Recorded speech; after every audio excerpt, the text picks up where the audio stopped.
Hello guys, hello friends, welcome back to the channel. BedirKM2 here, and today we are going to take a quick look at the brand new World of Tanks update.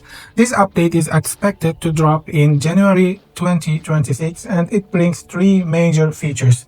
First, we are finally getting tier 11 tank balance changes. As we all know, tier 11 has been all over the place. Some tanks feel bulletproof, while others are actually worse than their own tier 8 predecessors. So yeah, these adjustments were absolutely necessary.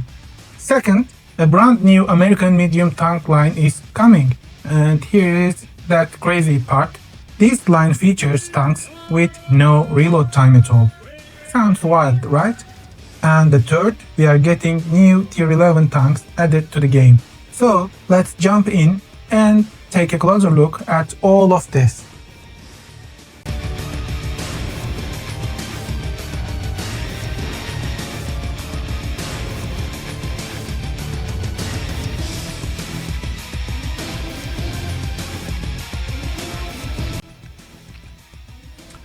I should mention this right away. Wargaming hasn't shared any statistical values with us for this update. They only revealed which parts of the tanks will receive buffs, but they did not give us the exact numbers. So in this video, we are going to be speaking a little theoretically and making educated guesses based on what they showed us. But that's fine. This update is still important for the community and we need to talk about it. And here it is. The tier 11 German medium tank, the Leopard 120. Normally, this tank is far worse than the tier 10 Leopard 1. Why? Because while the Leopard 1 can fully aim in about 2 seconds and deliver its maximum accuracy and alpha damage, the Leopard 120 currently needs around 5 seconds on average to fully aim. In theory, the tier 11 tanks should be always feel stronger than their tier 10 counterparts. But in this case, that simply isn't true. According to the updated preview, the Leopard 120 will receive improvements to aiming performance, heat shell speed or penetration, durability, and gun handling while moving or rotating the turret. However, here's what I suspect. Two of these bonuses, probably durability and moving turret rotation, gun handling, will be permanent buffs to the tank, while the other two bonuses, better aim time and improved penetration, will most likely be tied to the new full charge mechanic, meaning they will only activate when the tank is fully charged. So basically, two buffs will apply all the time and two buffs will activate only when the tank is fully charged. That seems to be how the system will work. So Leopard 120 wasn't a good tank and these buffs is not going to make it a better tank. No, it will continue to be a mediocre tank again.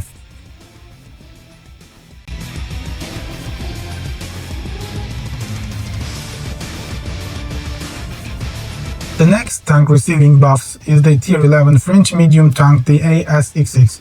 And yes, it's getting a lot of improvements.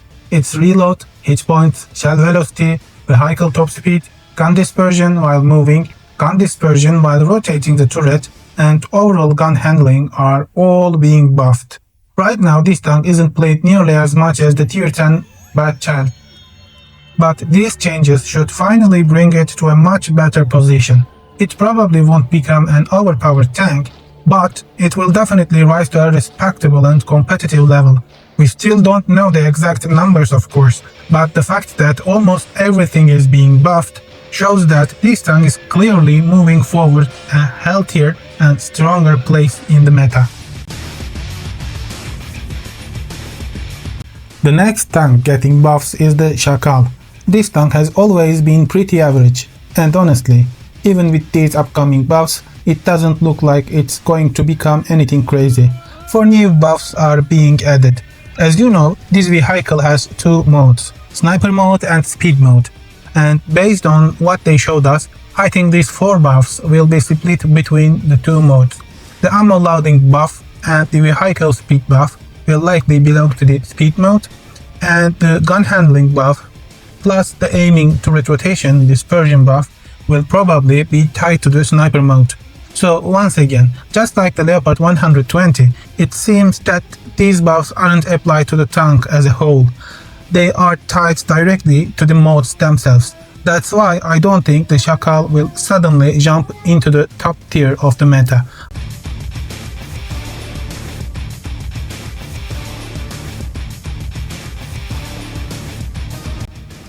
Another tank receiving buffs is the Hirschkaffer, and honestly, this poor, miserable tank might be the worst tank destroyer, not only in tier 11, but across tier 7, 8, 9, 10 and 11 combined.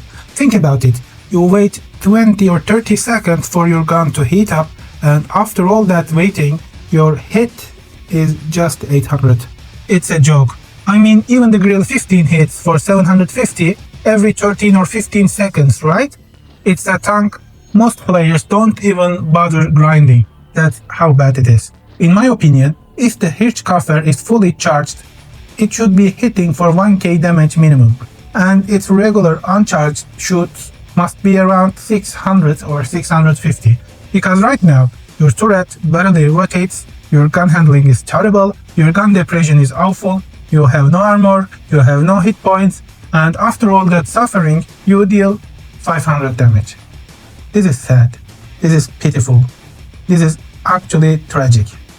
Anyway, the tank is getting 3 big buffs, a reload speed buff, a buff to the fully charged shoot damage, better dispersion while rotating turret. But to be honest, even with these changes, this tank will probably stay pathetic. These buffs won't save it, not even close. The next medium tank getting buffs is the Object 432U. This tank is essentially getting improvements across the board. It's receiving buffs to its reload speed, hit points and armor.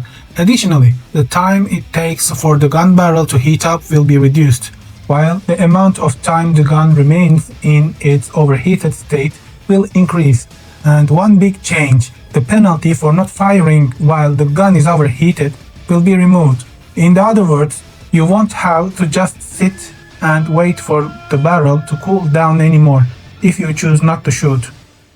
So while this tank isn't going to become completely overpowered, this change will definitely make it a stronger and more competitive option.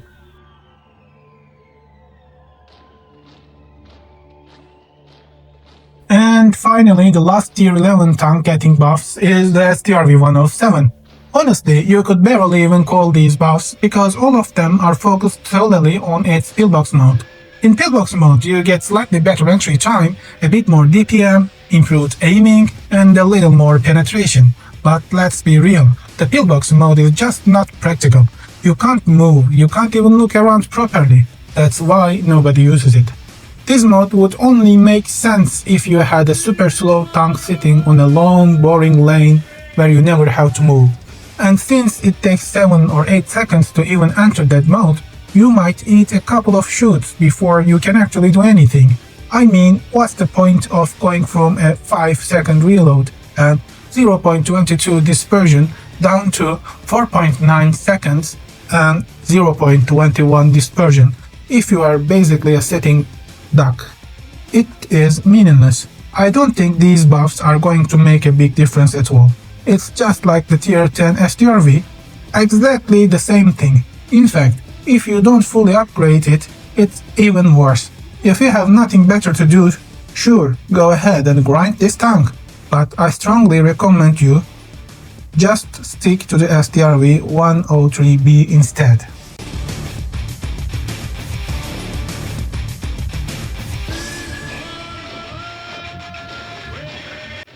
And here we have 2 brand new tier 11 tanks coming out. Honestly, I wasn't expecting 2 new tier 11 tanks at once either.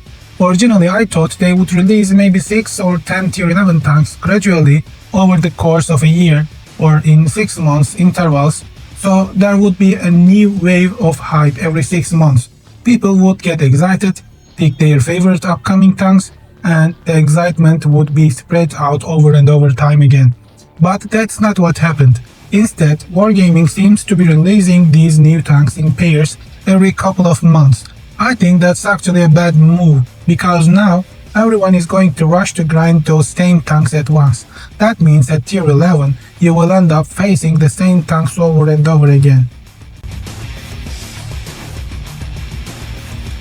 The very first newly added tier 11 tank destroyer is the PZT-78, a Chinese TD. The most interesting part about it is that as a tank destroyer, it actually has the thrusters that let it turn while using them. You know how normally heavy tanks can't pivot or turn easily like that, but here is the catch. The thruster's fuel isn't liquid fuel. That means you have a limited number of uses, maybe 5, 6 or 10 times. So you have to think about when to use them.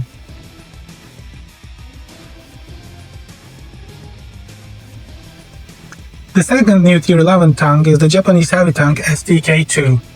Its core features are similar to other Japanese heavies, but in the video they showed something very important about this tank. It has a kind of aiming time mechanic that's split into 3 stages. I believe firing in the first and last stages results in penalties. Let me give you an example scenario. You aim at the enemy. If you fire within the first second, meaning you rush to shoot, you will be penalized, maybe with worse accuracy, lower damage or worse penetration. But if you fire within the next 4 seconds, you hit the perfect timing window. This is where you get excellent damage, excellent alpha or excellent accuracy. However, if you keep aiming at the enemy and 4 seconds pass and you still haven't fired, you fall into the last stage and you get penalized again. Your damage drops or your aim worsens and overall your shoot becomes much weaker. So the system is basically this. Shoot too early, penalty. Shoot in the middle timing, perfect shot. Shoot too late, penalty. They have created a kind of 3-phase firing mechanic and you have to hit the sweet spot to get the best possible results.